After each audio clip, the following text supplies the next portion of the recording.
यदि आप एयरप्लेन को देखकर यह सोचते हो कि इसका इंजन इसको हवा में उड़ाता है तो यह बात सही नहीं है। एयरप्लेन का इंजन सिर्फ और सिर्फ थ्रस्ट क्रिएट करता है, वह एयरप्लेन को उड़ा नहीं सकता। यह जो इतने भारी भारी एयरप्लेन है, इनको देखकर आपके दिमाग में क्वेश्चन तो आया होगा कि यार यह इतना भारी होकर कैसे हवा में उड़ सकता है, और हवा में उड़ने के बाद में हवा में कैसे यह टर्न लेता होगा। और आपने देखा होगा कि जब यह एयरप्लेन हवा में उड़ता है तो काफी देर तक रनवे पर चलने के बाद में एकदम से हवा में उड़ जाता है। ऐसा कैसे होता है? आपको लाइफ का एक इंटरेस्टिंग सीक्रेट बताता हूँ। जब तक आपके दिमाग में क्वेश्चन आ रहे हैं तब तक आप लाइफ जी रहे हैं। जब आपके दिमाग में कोई क्वेश्चन नहीं है तो आपकी लाइफ में कोई इंटरेस्ट भी नहीं है।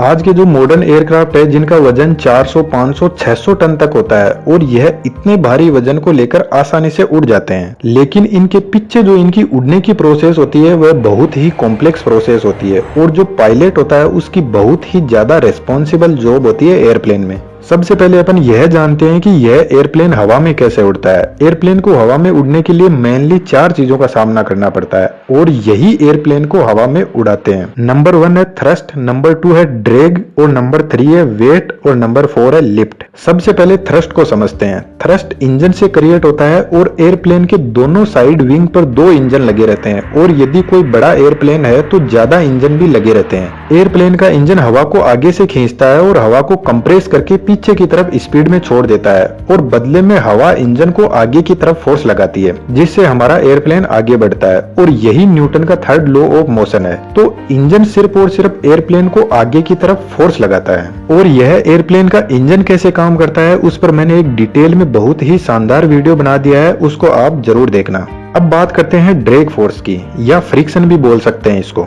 जब आप अपनी कार से ट्रेवल करते हैं और कभी कार की विंडो से यदि हाथ बाहर निकालते हैं तो आपके हाथ को एक फोर्स फील होगा जो हवा का फोर्स होगा, और यह आपके हाथ को पीछे की तरफ ले जाने की कोशिश करेगा। लेकिन यहाँ पर जो हमारी कार है उसका थ्रस्ट ज्यादा होता है और हमारा हाथ भी मजबूत होता है, तो हम कार के साथ में चलते रहते हैं। लेकिन सोचो यदि हमारी कार की स्पीड 3-4 हजार किलोमीटर पर आवर है, तो उस कंडीशन में यदि अपन कार से हाथ बाहर निकाले तो हवा का इतना ज्यादा ड्रैग फोर्स लगेगा कि हमारा हाथ टूट जाएगा। और ऊपर से यदि इतनी स्पीड में कार चल रही है तो उसमें आग भी लग सकती है, क्योंकि आपने देखा होगा कि जब कोई एस्ट्रॉइड टूटता है तो जब वह हवा में स्पीड में ट्रेवल करता है तो फ्रिक्शन की वजह से उसमें आग लग जाती है और वह हमें चमकता हुआ दिखाई देता है। तो ऐसा इस एयरप्लेन में भी हो सकता है। तो एयरप्लेन का स्ट्रक्चर एरोडायनामिक्स टाइप में बनाया जाता है ताकि जो एयर का ड्रैग फोर्स है उसको कम किया जा सके और उसमें आग भी ना लगे। अब आता है वेट और लिफ्ट। वेट होता है एयरप्लेन का वेट, और लिफ्ट होता है जो एयरप्लेन को हवा में लेकर जाता है। जब एयरप्लेन का लिफ्ट फोर्स उसके वेट से ज्यादा होगा तभी एयरप्लेन हवा में उड़ पाएगा। उसके लिए जो एयरप्लेन के विंग होते हैं वह जिम्मेदार होते हैं। एयरप्लेन के विंग ही लिफ्ट फोर्स प्रोवाइड करवाते हैं। अब अपन इस लिफ्ट और वेट को थोड़ा आसान भाषा में समझते हैं। यह जो एयरप्लेन होता है इसके विंग और इसके जो पीछे की टेल होती है यह मूविंग पार्ट होते हैं। ऐसा नहीं है कि इनका स्ट्रक्चर एकदम फिक्स होता है। इन्हीं को एडजस्ट करके एयरप्लेन टेक ऑफ करता है और लैंड करता है। यह विंग फ्लूइड मैकेनिक्स की हेल्प से अपने विंग्स की पोजीशन एडजस्ट करते रहते हैं, और इन टेक्नोलॉजी को एयरफॉइल मैकेनिज्म भी कहते हैं। एयरफॉइल मैकेनिज्म की हेल्प से ही यह एयरप्लेन हवा में उड़ता है। एयरप्लेन के पीछे की तरफ यदि देखोगे तो पीछे की तरफ की टेल है, जहां पर यह जो छोटे छोटे विंग लगे हैं उनको एलिवेटर बोलते हैं, और यह जो बीच में बना हुआ है इसको रडर बोलते हैं। एलिवेटर जो भी एयरक्राफ्ट पर वर्टिकल फोर्स लगता है उसको एडजस्ट करते हैं, और रडर एयरक्राफ्ट के हॉरिजॉन्टल फोर्स को मैनेज करता है। अब यह जो रडर और एलिवेटर है यह भी अपनी पोजीशन चेंज करते रहते हैं, अपनी मर्जी से नहीं, नीड के अकॉर्डिंग। अब यह जो एयरफॉइल मैकेनिज्म है जो इस एयरप्लेन को हवा में उड़ाता है इसको थोड़ा सा समझ लेते हैं। देखिए, जब एक एयरफॉइल हवा में उड़ता है तो वह लिफ्ट फोर्स प्रोवाइड करता है। इस एयरफॉइल का स्ट्रक्चर देखिए। इस एयरफॉइल के आगे और पीछे के हिस्से को स्लेट और फ्लैप बोलते हैं, और यह स्लेट और फ्लैप अपनी पोजीशन जरूरत के हिसाब से एडजस्ट करते रहते हैं। यदि इस एयरफॉइल को आप सही से देखोगे तो सामने से जो हवा आ रही है उसको यह पीछे की तरफ से नीचे की तरफ दबा रहा है। तो जो भी हवा इस एयरफॉइल के नीचे होगी उसका प्रेशर ज्यादा होगा, और जो हवा इस एयरफॉइल के ऊपर होगी उसका प्रेशर कम होगा। अब यह जो प्रेशर का डिफरेंस है ना, इसी से एयरप्लेन को ऊपर फोर्स लगता है। जब हवा का प्रेशर ऊपर की तरफ कम है तो यह एयरक्राफ्ट ज्यादा प्रेशर से कम प्रेशर वाली साइड की तरफ जाएगा, और इसी तरीके से इस एयरफॉइल मैकेनिज्म से जो एयरक्राफ्ट के विंग होते हैं उन पर ऊपर की तरफ लिफ्ट फोर्स लगता है। वैसे यह एयरफॉइल मैकेनिज्म थोड़ी सी कॉम्प्लेक्स फिजिक्स का कंसेप्ट है जिसको कभी और वीडियो में समझेंगे।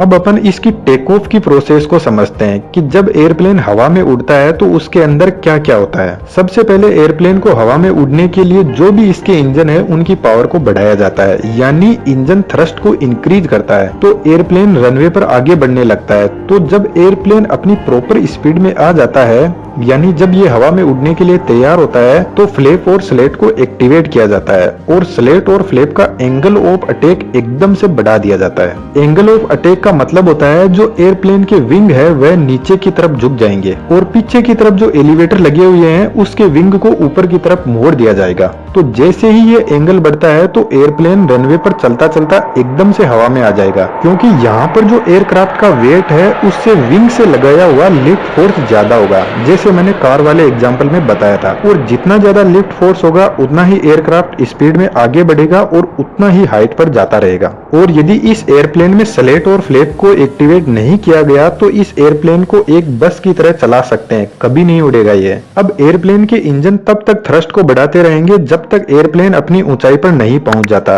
और जब एयरप्लेन अपनी जरूरत की ऊंचाई पर पहुंच जाता है तो विंग का जो एंगल ऑफ अटैक है उसको कम कर दिया जाता है और इस केस में एयरप्लेन का वेट लिफ्ट फोर्स के बराबर में होगा। तो इंजन को थ्रस्ट भी कम जनरेट करना होगा और फ्यूल की कंजम्पशन भी कम होगी। एक बार जब एयरप्लेन रनवे से हवा में आ जाता है तो एयरप्लेन अपने टायर को भी अंदर छुपा लेता है ताकि जो हवा का ड्रैग फोर्स है उसको कम किया जा सके। चलो अपना एयरप्लेन हवा में तो उड़ गया सक्सेसफुली, अब बात आती है यह हवा में टर्न कैसे लेता है। देखिए यह भी एक गजब की साइंस है। दो तरीके हैं एयरप्लेन को हवा में टर्न लेने के लिए। पहला, यदि हम पीछे की तरफ यह जो रडर लगा है उसको यदि एडजस्ट करें तो एयरप्लेन टर्न ले सकता है, लेकिन इस कंडीशन में जब एयरप्लेन टर्न लेगा तो जो भी इसके अंदर पैसेंजर है उनको एक साइड में धक्का लगेगा। तो फिर ऐसा क्यों किया जाए, यहाँ पर तो हवा है, हम जैसे चाहे वैसा टर्न ले सकते हैं और यह प्रैक्टिकल मेथड भी नहीं है। तो इसके लिए पायलट एक दूसरा मेथड यूज करते हैं। इस तरीके में एयरप्लेन के विंग है उनको एक को नीचे की तरफ कर दिया जाता है और दूसरे को ऊपर की तरफ कर दिया जाता है। जब ऐसा किया जाएगा तो एयरप्लेन ऐसे तिरछा हो जाएगा।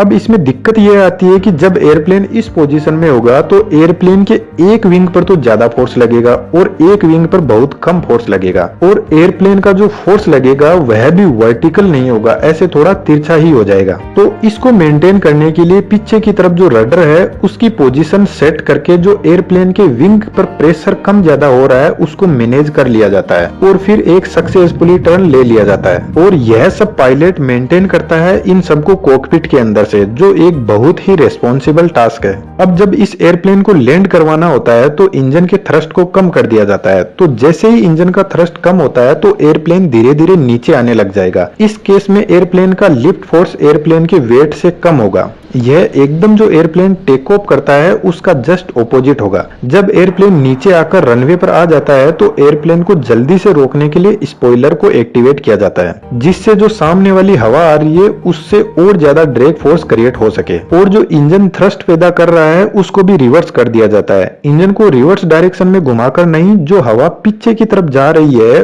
उसकी डायरेक्शन आगे की तरफ कर दी जाती है इंजन के यह पार्ट्स को खोलकर। तो हवा का बहुत ज्यादा ड्रैग फोर्स लगता है और एयरप्लेन जल्दी से रुक जाता है। तो इस तरीके से एयरप्लेन अपनी उड़ान को कंप्लीट करता है। कैसा लगा आपको यह वीडियो जरूर कमेंट बॉक्स में बताना, और वीडियो यदि आपको अच्छा लगता है तो चैनल को सब्सक्राइब जरूर कीजिएगा। और ऐसे ही इंटरेस्टिंग वीडियो आप चैनल पर विजिट करोगे तो आपको देखने को मिलेंगे। Thank you.